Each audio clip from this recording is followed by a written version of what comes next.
Hello guys, welcome to Esha YouTube channel. మీకు ఈ video నచ్చితే కనుక ప్లీజ్ ఫ్రెండ్స్ లైక్ చేయండి, షేర్ చేయండి, సబ్స్క్రైబ్ చేయండి, కమెంట్ మాత్రం తప్పకుండా చేయండి. మరిన్ని వీడియోస్ కోసం మీ ఛానల్ని సబ్స్క్రైబ్ చేసుకుంటారని అనుకుంటున్నాను. ఛానల్ నచ్చితే కానీ ఒకసారి లైక్ కొట్టుకొని సబ్స్క్రైబ్ చేసుకోండి ఫ్రెండ్స్. రీతు డమాంది జెన్యున్ బాండింగ్ కానీ బాండింగ్ లేదని ఎంతమంది అన్నారండి. ఏందండి మీరు మనుషులేనా అండి? ఇప్పుడు చూసి ఏమనిపించిందండి? ఈరోజు చూసి ఏమనిపించింది మీకు?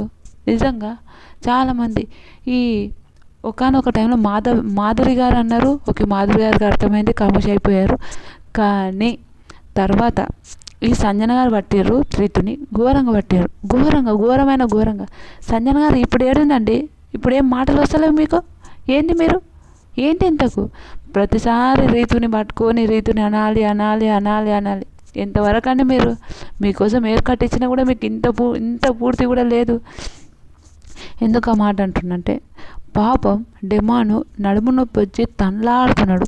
అందరూ ఒత్తుతున్నారు, అతను ఏడుస్తున్నాడు, అతనికి అర్థమైతలేదు, ఒత్తుతున్నారు. అయినా కూడా అతనికి చేతనైతలేదు. పడుకొని దివ్య వీళ్ళందరూ అతనికి వస్తున్న స్ప్రే చేసుకుంటా, స్ప్రే కొట్టుకుంటా అవుతారు. రీతు పాపం అండి, నిజంగా రీతు మాత్రం బాత్రూమ్ పోయి ఏడుస్తుందండి. బాత్రూమ్ పక్కన పోయి దేవునికి మొక్కుతుందండి రీతు.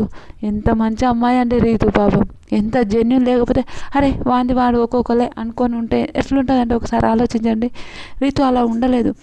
తన కోసం మొక్కుతుంది, ఏడుస్తుంది, భయపడుతుంది, ఎన్ని చేస్తుందండి. నిన్న కూడా కళ్యాణ్తో కూడా గొంతు పట్టుకుని నీకు తప్పు అనిపించిందారా? ఆవిడ ఎందుకు అంత చేస్తుంది అని అంటది. రీతు సూపర్ అండి, బంగారు కొండ అండి రీతు. ఎందుకండి రీతుని అంటారు?